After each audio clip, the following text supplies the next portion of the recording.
జయ శ్రీకృష్ణ. శుక్లాంబరధరం విష్ణుం శశివర్ణం చతుర్భుజం ప్రసన్నవదనం ధ్యాయేత్ సర్వ విఘ్నోపశాంతయే. కృష్ణాయ వాసుదేవాయ దేవకీ నందనాయ చ నందగోపకుమారాయ గోవిందాయ నమో నమః. మహాకవి శ్రీ బొమ్మెర పోతనామాత్య ప్రణీత శ్రీ మహాభాగవతం చదువుతున్నాం. అష్టమ స్కంధంలో ఉన్నాం. క్షీరసాగర మదన ఘట్టనలో ఉన్నాం. క్షీరసాగర మదనం కోసం దేవతలు దానవులు కలిసి ప్రయత్నం చేశారు. మందర పర్వతాన్ని తీసుకొచ్చారు. ఆ మందర పర్వతాన్ని క్షీరసాగరంలో పెట్టారు. వాసుకుని తాడుగా చుట్టారు. తల వైపు రాక్షసులు, తోక వైపు దేవతలు పట్టుకొని చిలకడానికి ప్రారంభించారు. కానీ ఈ మందర పర్వతం కాస్త జారిపోయి సముద్రంలోకి పడిపోయింది, అడుగుకు పడిపోయింది. ఈ సముద్ర జలాల్లో మునుగుతున్న గిరిని దుఃఖంతోనూ చింతతోనూ చూస్తున్న దేవతలను చూసి శ్రీహరి వాళ్ళందరూ చూస్తుండగానే సముద్రంలోకి దిగారు. అయితే అసలు ఈ క్షీరసాగర మథనం అనే ఈ ఘట్టం యొక్క ప్రాముఖ్యత ఏంటి? తమ కష్టాలను బాపుకునేందుకు శ్రీ మహావిష్ణువును శరణు వేడారు దేవతలు. స్వామి దర్శనంతో ప్రారబ్ధము అనే భయంకర సాగరాన్ని మధించేందుకు సిద్ధపడ్డారు. ప్రారబ్ధాన్ని రూపుమాపితే కానీ కర్మలు పూర్తిగా సంచితమై అమృతత్వ స్థితి లభించదు. ఈ మృత్యురహిత స్థితిని పొందేందుకు శుద్ధ మనస్సు అత్యావశ్యకము అని శ్రీ మహావిష్ణువు దేవతలందరికీ ఉపదేశించారు. అంతేకాదు ఈ మథనంలో ప్రాప్తించే వస్తువుల పట్ల ఇష్టం కానీ అనిష్టం కానీ రెండు ఉండకూడదు అని చెప్పారు. శరణు కోరిన వారికి అన్నీ తానే అయ్యి కార్య సాఫల్యంలో తోడ్పడతాను అనే విషయాన్ని క్షీరసాగర మథన ఘట్టంలో శ్రీ మహావిష్ణువు నిరూపించారు. దీన్నే ఆ మథనంలో చిలికేవాడు తానే, చిలికే కవ్వము తానే, చిలికే పాత్రకు కుదురు తానే, కవ్వానికి చుట్టిన తాడు తానే, ఇలాగా అన్నీ తానే శ్రీ మహావిష్ణువు అంతర్బహిష్ట తత్సర్వం వ్యాప్య నారాయణ స్థిత అన్న వాక్య నిరూపణంతో చూపించారు. ఈ మథనంలో ఎన్నో అమూల్యమైన వస్తువులు ప్రాప్తించాయి. వాటిని దేవతలు దానవులు ఇరువురు పంచుకున్నారు. సంపదలు అందరికీ లభిస్తాయి కానీ అమృతం పొంది మృత్యురహిత స్థితికి చేరగలిగిన వాళ్ళు దేవతలు మాత్రమే. దైవీ గుణాలు ఉన్న వాళ్ళకి మాత్రమే అమృతం లభిస్తుంది. సాధనా పరంగా ఈ ఘట్టాన్ని అన్వయిస్తే సదా ఆలోచనలు అనే కల్లోలిత తరంగాలను కలిగి ఉన్న హృదయమే క్షీరసాగరం.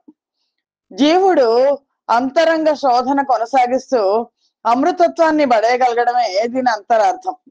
జీవుని బుద్ధి మందర పర్వతం లాంటిది, అహంకారం వాసుకి, సద్గుణాలు దేవతలు, రాగద్వేషాదులు రాక్షసులు.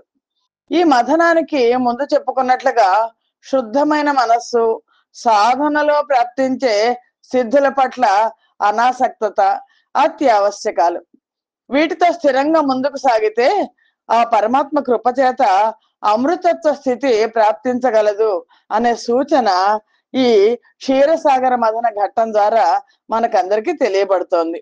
క్షీరసాగర మదనం అంటే అమృతత్వాన్ని పొందడానికి మనస్సులో ప్రతి వాళ్ళు చేసుకునే సాధన. ఇంకా కూర్మ అవతార కథ. ఎప్పుడైతే ఆ మందర పర్వతం సముద్రంలో పడిపోయిందో దేవతలందరూ చింతిస్తున్నారు. ఆ శ్రీ మహావిష్ణువు దేవతల పట్ల తన వాత్సల్యాన్ని ప్రకటిస్తూ సముద్రంలో దిగారు.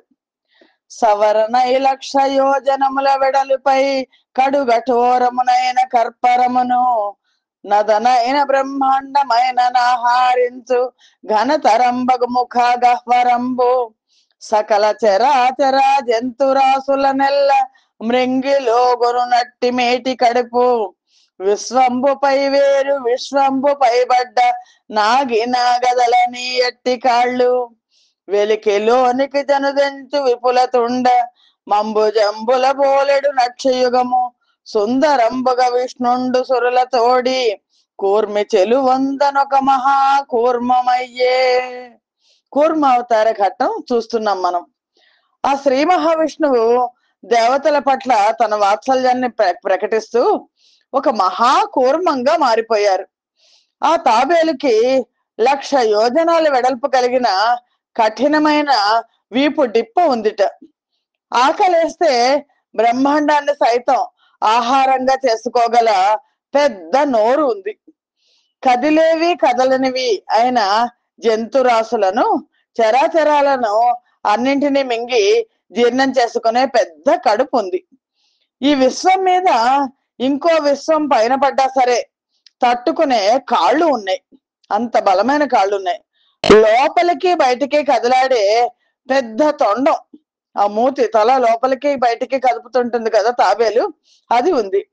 పద్మాలను పోలిన కన్నుల జంట ఉంది. కమఠంబై జలరాశిదొచ్చి లఘుముక్త శుక్తి చందంబునన్ నమదద్రీంద్రము నెత్తె వాసుకి మహానాగంబు తోలీలతో నమరేంద్రాదులు మౌళి కంపములతో నౌనౌగదే బాపురే కమలాక్ష శరణంబు భూదిశలు నాకాశంబును మ్రోయగన్. ఆ విధంగా పరమాత్మ తాబేలుగా మారి ముత్యపు చిప్ప మాదిరిగా జలరాశిలోకి ప్రవేశించారు.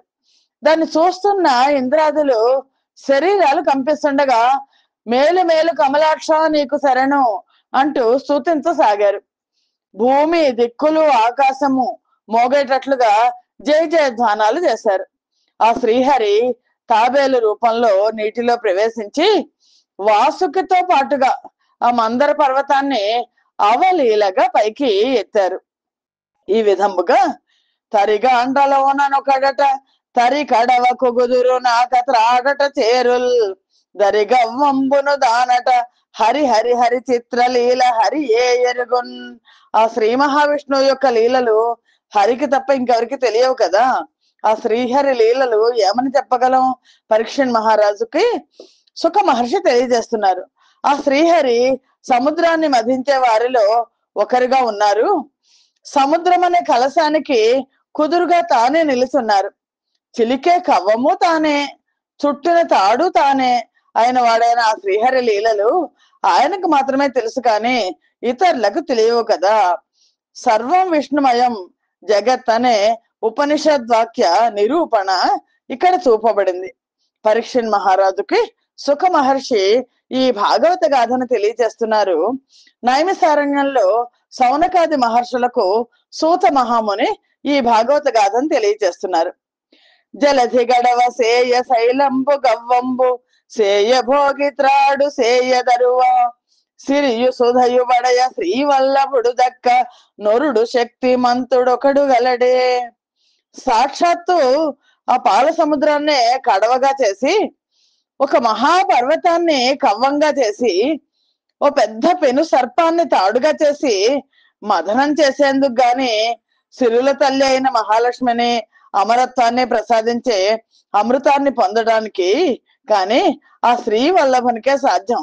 ఇంకెవరికైనా సాధ్యపడగలదా? గొల్లవారి బ్రతుకు గొరతన వచ్చునే గొల్ల రీతి బాల కుప్పద్రచ్చి గొల్లలైరి సురలు గొల్లయ్య విష్ణుండు చేటులేని మందు సిరియు గనిరి.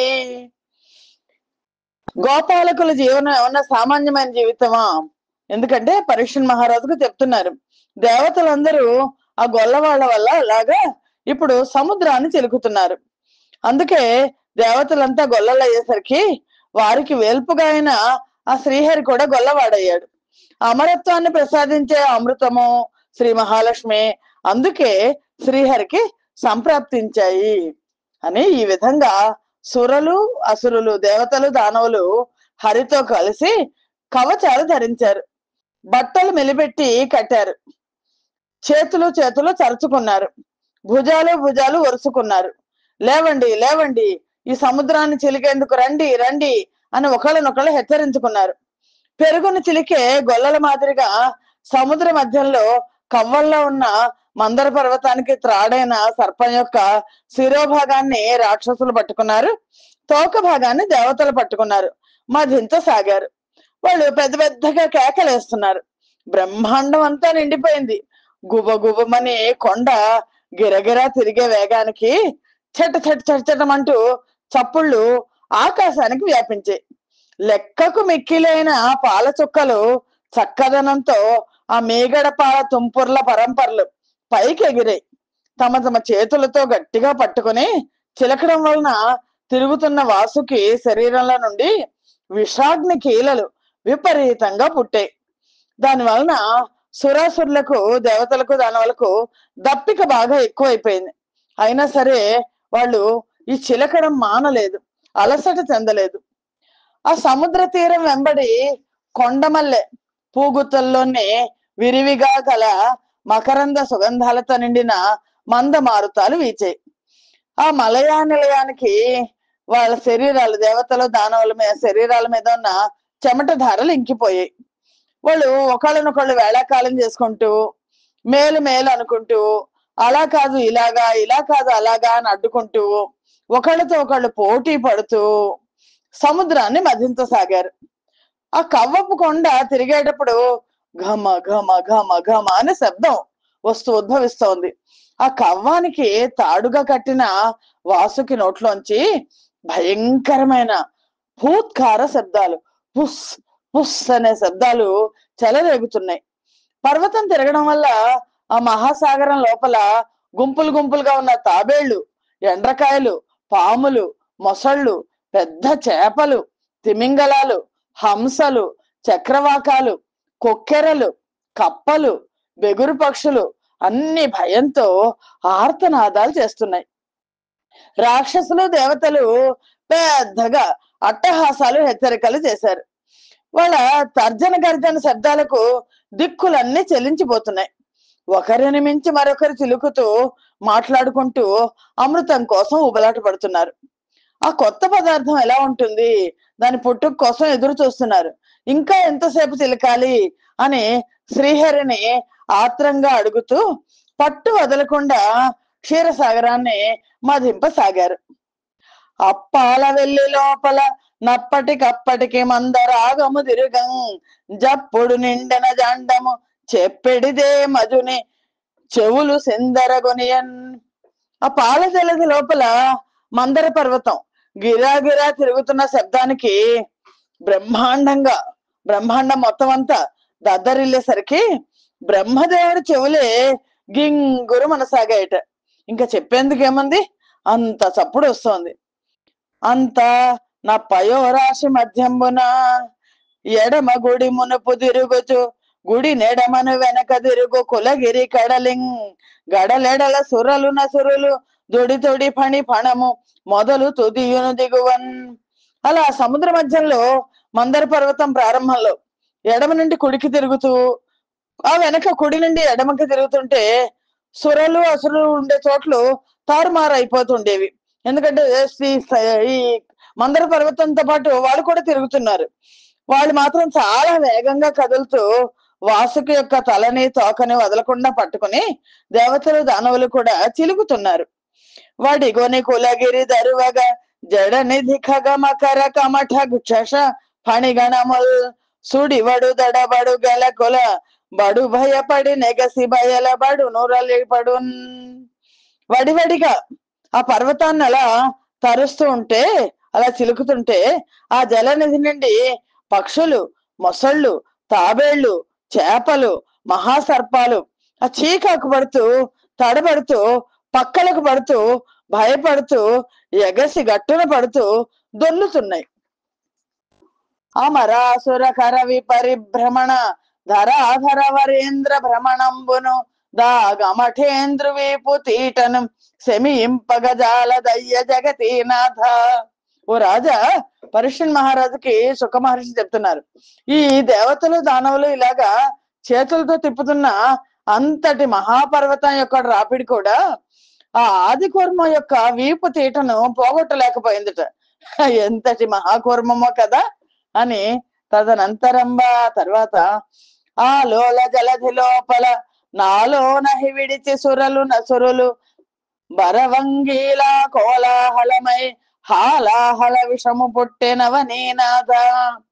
ఆ తర్వాత కొంచెంసేపటికి అల్లకల్లోలంగా ఉన్న ఆ పాల సముద్రం నుండి దేవదానవులు భయపడి పారిపోయే విధంగా అగ్ని జ్వాలలతో కూడిన హాలాహాలము అనే విషం పుట్టింది.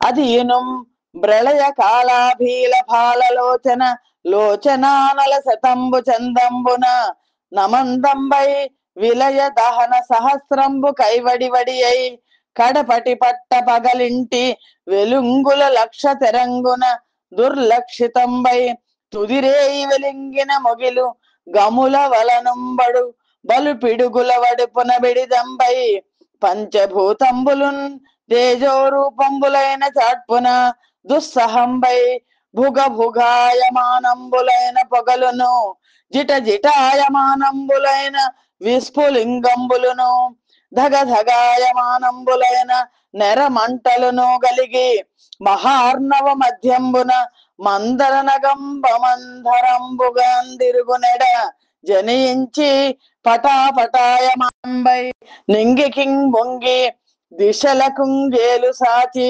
బయళ్ళు ప్రబ్బికొని తరిగవ్వంపు కొండనంటునక నిగిడి కడ నలుగడల కుంబరచి దరుల కురికి సురాసుర సముదయంబులందరికొని గిరివర గుహాగహ్వరంబుల సుడివడక కుల శిఖరంబుల నెరగలివడి గహనంబుల దహించి కుంజ మంజీర పుంజంబుల భస్మంబు చేసి జనపదంబులేర్చి నదీ నదంబులిరించి దిక్కుంభి కుంభంబులు నిక్కలువడనిక్కి తరణి తారా మండలంబులపై మిట్టించి మహర్లోకంబు దరికొని యుపరిలోకంబునకు మారుగొనలిడి సుడివడి ముసరుకొని బ్రహ్మాండ గోళంబు చిటిలిపడన్ దాటి పాతాళాది లోకంబులున్ వ్రేళ్లు వారి సర్వలోకాధికంబై శక్యంబుగాక ఎక్కడ చూచినందానయై కురంగంబు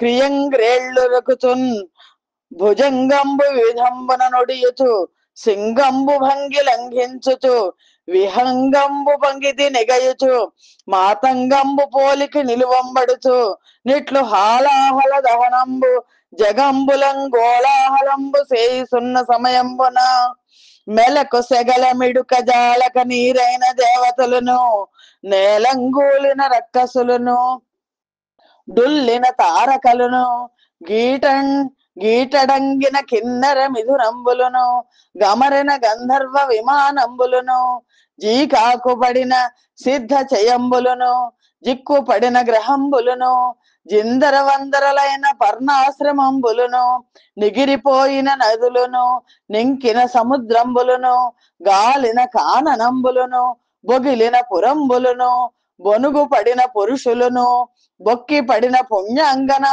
జనంబులను బగిలి పడిన పర్వతంబులను భస్మంబులైన ప్రాణి సంఘంబులను వేగిన లోకంబులను వివసలైన దిశలను నొడ్డ గడవులైన భూజయంబులను నరవరలైన భూములునునై యకాల విలయ కాలంపై తోచుతున్న సమయంబున హాలాహలం ఎలా వచ్చిందో ఈ వచనంలో చెప్పారు మనకి.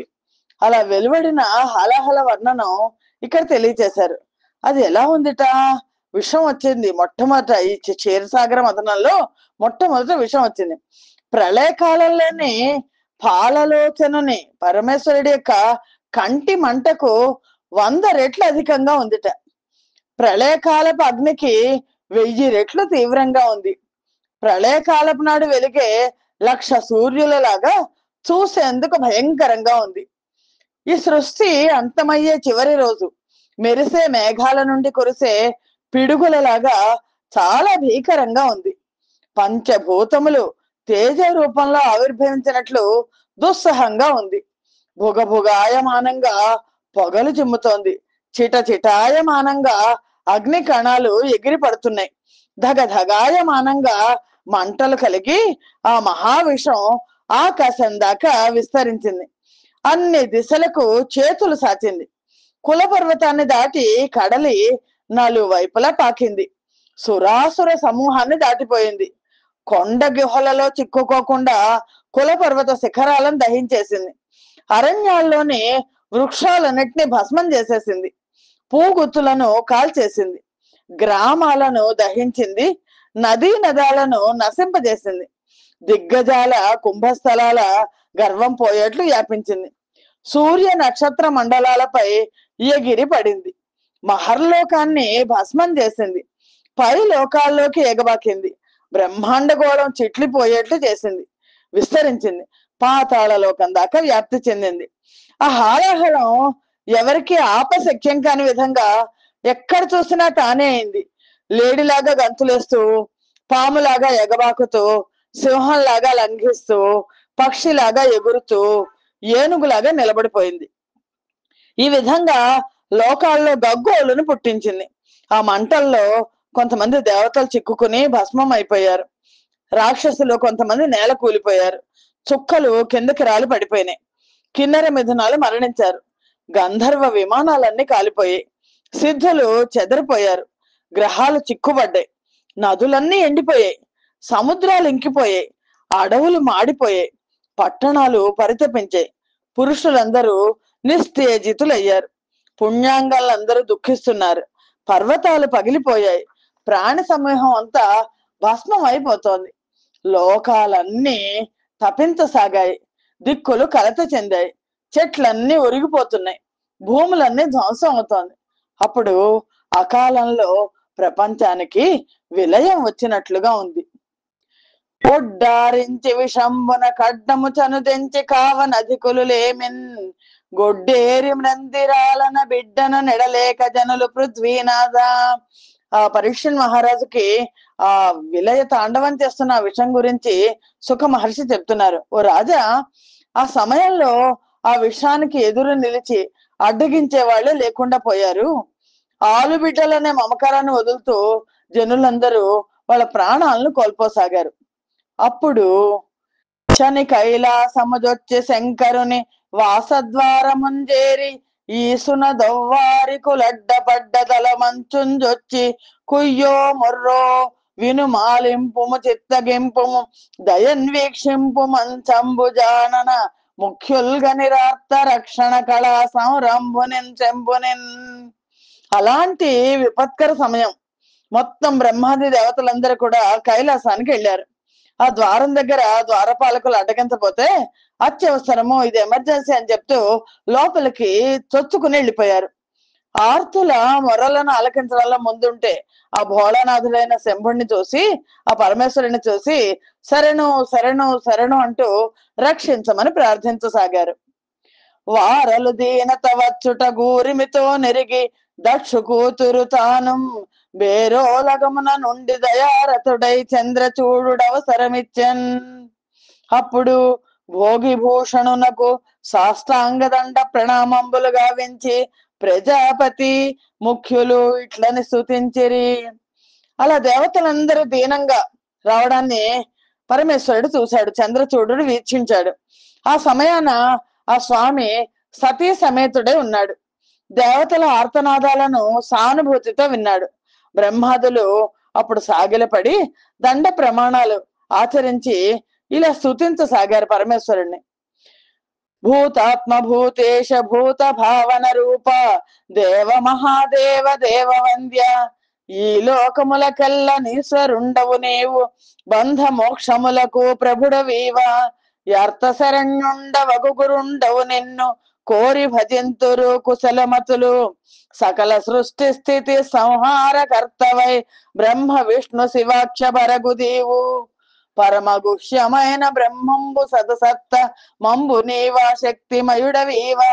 శబ్దయోనివీవ జగదంతరాత్మవు నీవ ప్రాణమరయ నిఖిలమునకు. ఓ పరమేశ్వర, పంచభూతాలకు సకల జీవులకు ఆత్మవి నీవు. భావన మాత్రం చేత రూపాన్ని ధరించగలిగిన దేవదేవ, ఓ శివ, ఓ మహాదేవ, దేవతల చేత వందనాలను స్వీకరించేవాడా, సమస్త లోకాలకు నువ్వు ఈశ్వరుడు కదా, బంధ మోక్షాలకు ప్రభుడవు కదా నువ్వు, ఆర్తులను ఆదుకునే గురుడవు నువ్వే కదా, సృష్టి స్థితి లయాలకు కర్తవు నువ్వే కదా, బ్రహ్మ విష్ణువు శివుడు అనే నామాలతో ప్రకాశించే వాడవు నువ్వే కదా, పరమ రహస్యమైన ఆ పరబ్రహ్మము నువ్వే కదా, ఈ విశ్వాంతర్యామి నువ్వే కదా. నీ ఎంద సంభవించును, నీ ఎంద వసించియుండు నిఖిల జగములున్, నీ ఎందలయము బొందును, నీ ఉదరము సర్వభూత నిలయము రుద్ర. ఓ రుద్ర, నీ ఎందే అన్ని లోకాలు పుడతాయి, నీ ఎందే ఉంటాయి, నీ ఎందే లయాన్ని చెందుతాయి, సర్వభూతాలకు నీ ఉదరమే ఆలవాలం కదా అని ఆ దేవతలందరూ ఇంకా స్తుతిస్తున్నారు పరమేశ్వరుణ్ణి. అగ్నిముఖంబు పరాపరాత్మకమాత్మ, కాలంబు గతిరత్న గర్భ పదము, శ్వసనంబు నీయూర్పు రసన జలేశుండు, దిశలు కర్ణంబులు దివము నాభి, సూర్యుండు కన్నులు శుక్లంబు సలిలంబు, జఠరంబు జలధులు చెదలు శిరము, సర్వౌషధులు రోమచయములు, శల్జంబు లద్రులు మానసమృతకరుడు, చందములు ధాతువులు ధర్మ సమితి హృదయ మాస్య పంచకముపనిషద్ద వయంబు, నయన నీరూపు పరతత్వమై శివాఖ్య మై స్వయం జ్యోతి అయ్యప్పు నాద్యమగుచు. ఆ బ్రహ్మాదులు స్తుతిస్తున్నారు. ఓ పరమేశ్వర, అగ్ని నీ ముఖం, జీవాత్మ పరమాత్మల కలయిక నీ ఆత్మ, కాలం నీ నడక, భూమి నీ పాదం, వాయువు నీ శ్వాస, నీ నాలుక వరుణుడు, నీ దిక్కులే చెవులు, స్వర్గం నీ నాభి, ఈ సూర్యుడు కన్నులు, నీరు నీ శుక్లం, సముద్రాలు నీ గర్భం, ఆకాశం నీ శిరస్సు, సమస్తమైన ఔషధి సమూహాలు నీ రోమాలు, పర్వతములు నీ ఎముకలు, అమృత నిలయుడైన చంద్రుడు నీ మనస్సు, వేదాలు నీ ధాతువులు, ధర్మశాస్త్రాలు నీ హృదయం, ఉపనిషత్తులు నీ పంచముఖాలు. ఇలాంటి నీ రూపం పరతత్వమై మంగళకరమై స్వయం జ్యోతి అయి భాసిస్తూ ఉంటుంది. కొందరు గలడందురు నేను గొందర లేడందురతడు గుణిగాడనుచున్, గొందరు గలడని లేడని కొందల మందుదురు నిన్ను గూర్చి మహేశ. ఓ మహేశ్వర, కొందరు నువ్వు ఉన్నావని అంటారు, మరి కొంతమంది నువ్వు లేవంటారు, మరి కొంతమంది నువ్వు గుణాతీతుడు అంటారు, నువ్వు ఉన్నావో లేవో అనే సందేహంలో ఇంకొంతమంది ఉంటారు అని స్తుతిస్తున్నారు ఆ పరమేశ్వరుణ్ణి. తలప ప్రాణేంద్రియ ద్రవ్య గుణ స్వభావుడవు, కాలక్రతువులును నీవ, సత్యంబు ధర్మం అక్షరము ఋతంబును, నీవు ముఖ్యుండవు నిఖిలమునకు, చందోమయుండవు సత్వరజస్తమ చక్షుండవయ్యుందు సర్వరూప, కామపురాధ్వర కాలగరాది భూతద్రోహ భయము చోద్యంబుగాదు, లీలలోచన వహ్ని స్ఫులింగ శిఖల నంత కాదులగాల్చిన ఎట్టి నీకు, రాజఖండావతంస పురాణ పురుష దీన రక్షక కరుణాత్మ దేవదేవ. ఓ పరమశివ, ఓ పరమేశ్వర, ఓ చంద్రకళా కిరీట, ఓ పురాణ పురుష, ఓ దీన రక్షక, ఓ కరుణాత్మ, ఓ దేవదేవ, ప్రాణము, ఇంద్రియములు, ద్రవ్యములు, గుణములు ఇవన్నీ నీకు స్వభావ సిద్ధం. కాలము క్రతువులు నువ్వే, సత్యము ధర్మము అక్షరము ఓంకారము మోక్షము నువ్వే, నిఖిలమునకు నువ్వే ముఖ్యుడవు, వేద స్వరూపుడవు నువ్వే, సత్వము రజస్సు తమస్సు నీ నేత్రాలు, అన్ని రూపాలు నువ్వే. నీ లీలగా త్రినేత్రంతో యమాదులను భస్మం చేయగల నీకు మన్మధుడు త్రిపురాసురులు హాలాహల వల్ల భయము ఎంత మాత్రము లేదు. మూడు మూర్తులకును మూడు లోకములకు మూడు కాలములకు మూలమగుచు భేదమగుచు దుది నభేదమై ఒప్పారు బ్రహ్మ మనగ నీవ పాలనయన. ఓ పాలనేత్ర, మూడు మూర్తులకు మూడు లోకాలకు మూడు కాలాలకు మూలం నువ్వే కదా, భేదం కల్పించిన తుదకు అభేదమై ఒప్పుతున్న పరబ్రహ్మము నువ్వే కదా. సత్తత్వ చరాచర సదనంబగు నిన్ను బొగడ జలజ భవాదుల్, పెదవులు గదులప వెరతురు వదలక నిన్ను బొగడనెంత వారము దేవా. ఓ పరమేశ్వర, సదసద్రూపమైన సత్తు అసత్తు కూడా నువ్వే. ఈ చరాచర ప్రపంచానికి మూలమైన నిన్ను పొగడ్డానికి బ్రహ్మాదులకు కూడా శక్యం కాక పెదవులు కదపడానికి భయపడతారు. అలాంటి నిన్ను పొగడ్డానికి మేమెంతటి వాళ్ళం.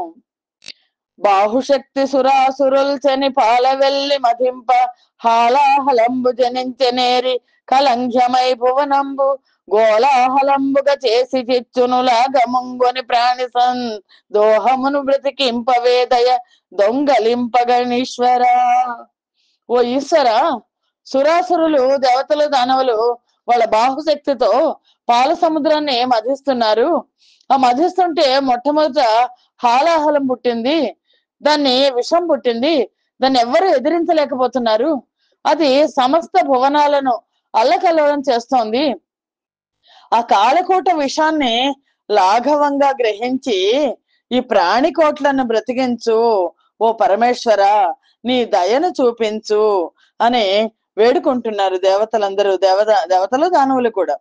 లంపటము నివారింపను సంపద కృపసేయ జయము సంపాదింపన్ జంపడి వారి వధింపను సొంపారగనీక చెల్లు సోమార్థధర.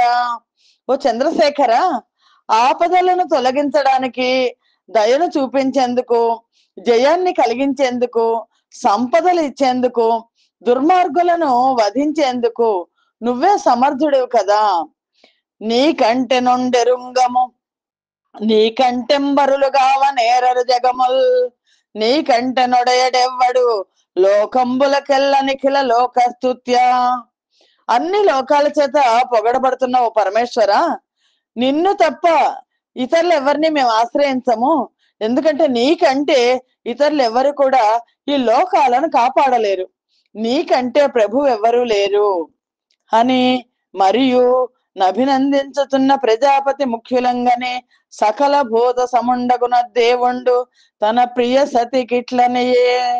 అలా ఈ విధంగా తనను స్తుతిస్తున్న బ్రహ్మాదులను చూసి అఖిల భూతాలను సమదృష్టితో చూసే పరమేశ్వరుడు తన భార్య, తన ప్రియ సతితో, అమ్మవారితో ఇలా అన్నారు. ఈ ఈ ఘట్టం భాగవతంలో శివుడు దేవ ప్రార్థితుడై హాలాహలాన్ని సేవించే ఘట్టం, అద్భుతమైన ఘట్టం. అమ్మవారి కరుణ మనకు కనిపిస్తుంది.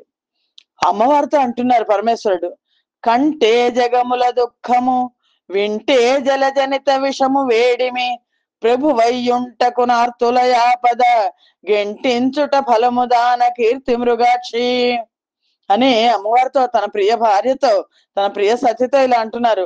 ఓ మృగాక్షి, చూసావా లోకాల దుఃఖాన్ని చూసావా?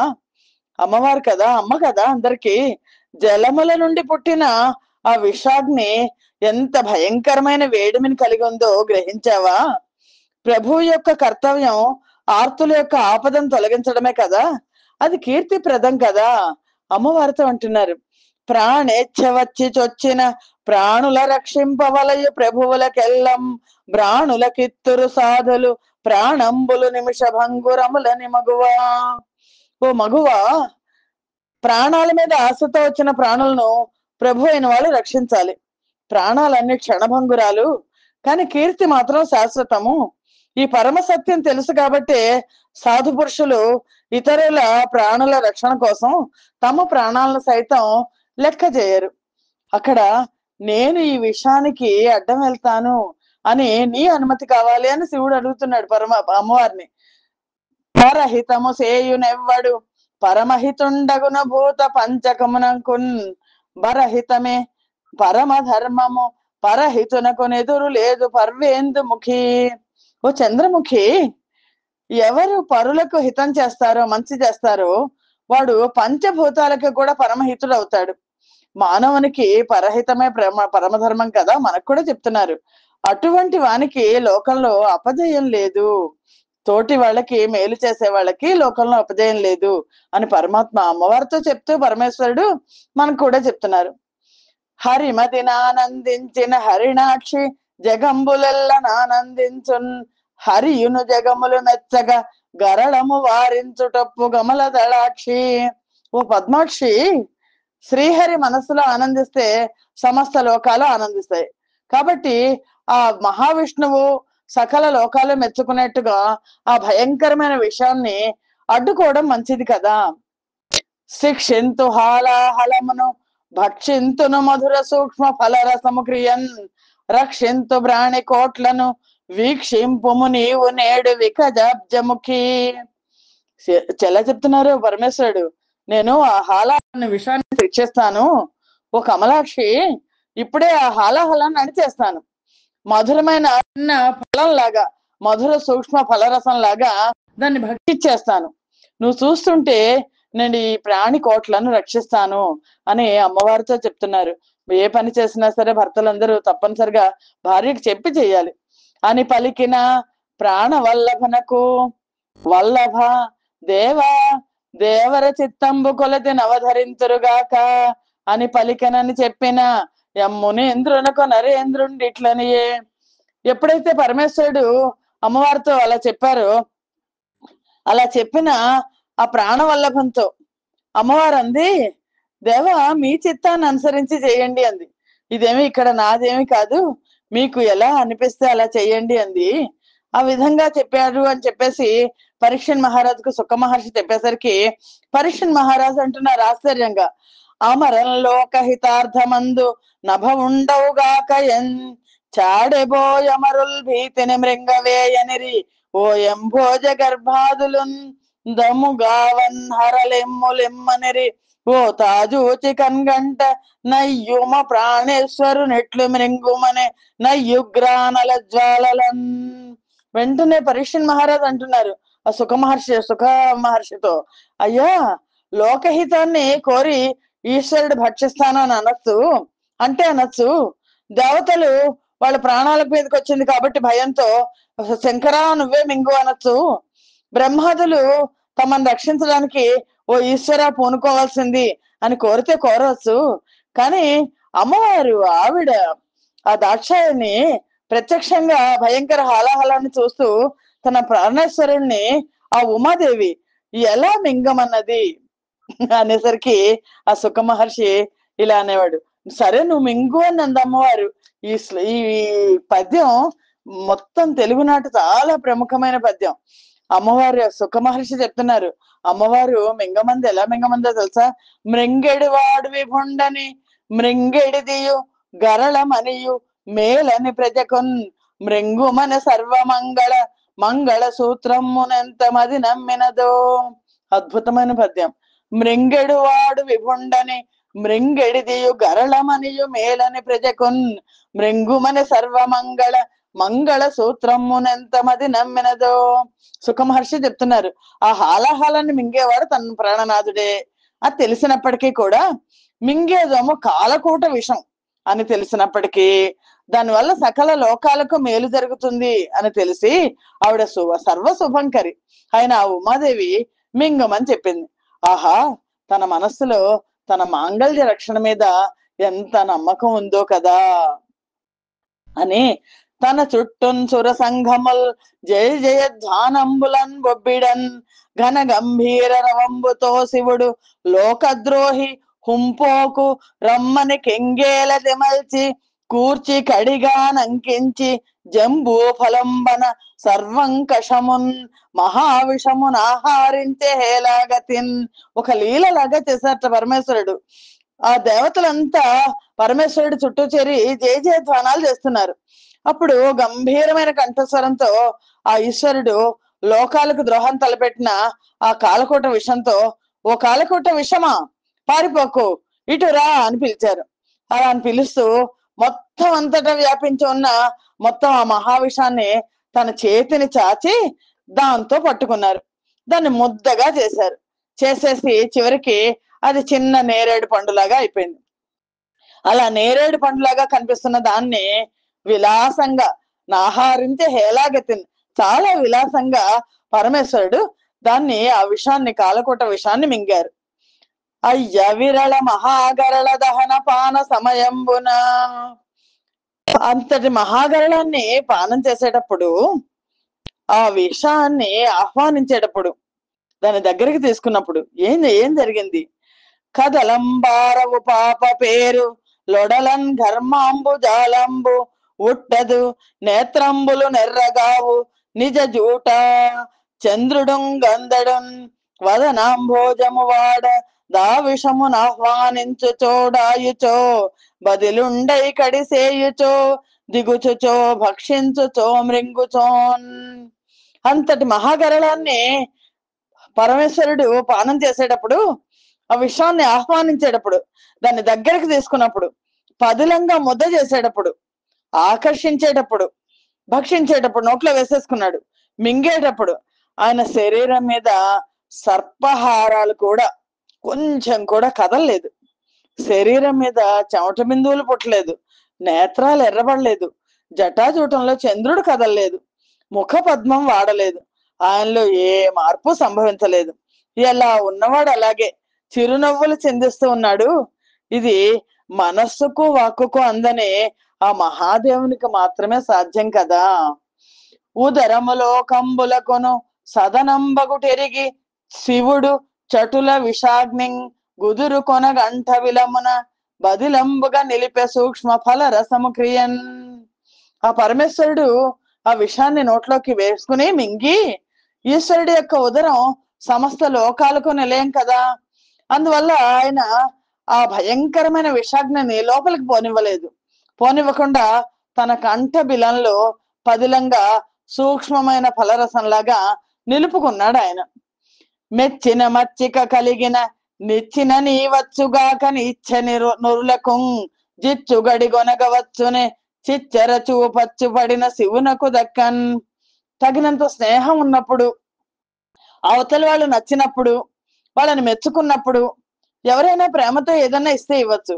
అంతేకాని ఇతరుల కోసం భగభగా మండుతున్న ఆ విషాన్ని, ఆ చిచ్చుని అలా ముద్ద చేసి మింగడం ఆ త్రినేత్రుడికి, ఆ చిచ్చర కంటి వాడికి తప్ప ఇంకెవరికి సాధ్యపడుతుంది?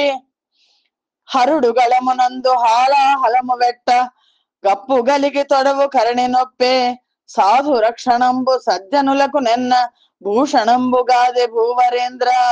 పరీక్షణ్ మహారాజుకు చెప్తున్నాడు, ఓ రాజా, శివుడు తన కంఠంలో హాలాహలాన్ని ఉంచుకోవడం వల్ల ఆ భాగం అంతా కూడా నల్లగా అయిపోయింది. అది కూడా ఒక అలంకారం లాగా శోభిల్లింది.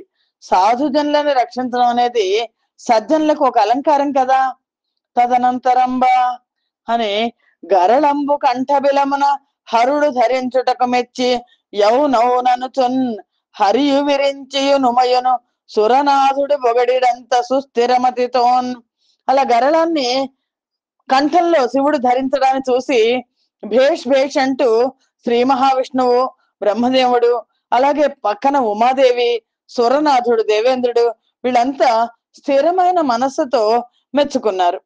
హాలాహల భక్షణ కథ హేలాగతి విన్నవ్రాయ నెలమిబటింపన్ వ్యాళానల వృశ్చికముల పాలై చెడరెట్టి జనులు భయ విరహితులై అని ఈ హాలాహలం, శివుడు హాలాహలాన్ని భక్షించిన కథను ఎవరైతే సంతోషంగా వింటారో, ఎవరైతే రాస్తారో, ఎవరు పఠిస్తారో వాళ్ళకి పాముల వల్ల కానీ, తేళ్ల వల్ల కానీ, అగ్ని వల్ల కానీ ఎటువంటి దుఃఖము పొందరు, వాటి వల్ల భయాన్ని కూడా పొందరు అని దీనికి ఫలశ్రుతిని చెప్పారు పరీక్షణ్ మహారాజుకి సుఖ మహర్షి. ఈ గాథను సూత మహర్షి సౌనకాది మహర్షులకు తెలియజేశారు. ఈ గాథల పరమశివుడు సురాసురులందరూ కలిసి క్షీర సముద్రాన్ని, క్షీరసాగరాన్ని మధించడం, విషం రావడం, ఆ హాలాహలాన్ని పరమేశ్వరుడు ప్రజల కోసం తను తీసుకుని తన కంఠబిలంలో దాచడం, ఇవన్నీ కూడా కనిపిస్తాయి. ఈ గాథని ఎవరైతే వింటారో వాళ్ళకి ఎటువంటి భయాలు ఉండవు అని ఫలశ్రుతి. దేవదానవులు మళ్ళీ తిరిగి పాల సముద్రాన్ని మదించడం మొదలెట్టారు. తర్వాత సంచికలో చూద్దాం. స్వస్తి ప్రజాభ్య పరిపాలయంతాం న్యాయేన మార్గేణ మహిం మహిషా గోబ్రాహ్మణేభ్య శుభమస్తు నిత్యం లోకా సమస్తా సుఖినో భవంతు. సర్వం శ్రీకృష్ణార్పణమస్తు. యదక్షర పదభ్రష్టం మాత్రహీనం తద్భవేత్ తత్సర్వం క్షమ్యతాం దేవ. నారాయణ నమోస్తుతే. శ్రీమన్నారాయణ నమోస్తుతే. జయ శ్రీకృష్ణ.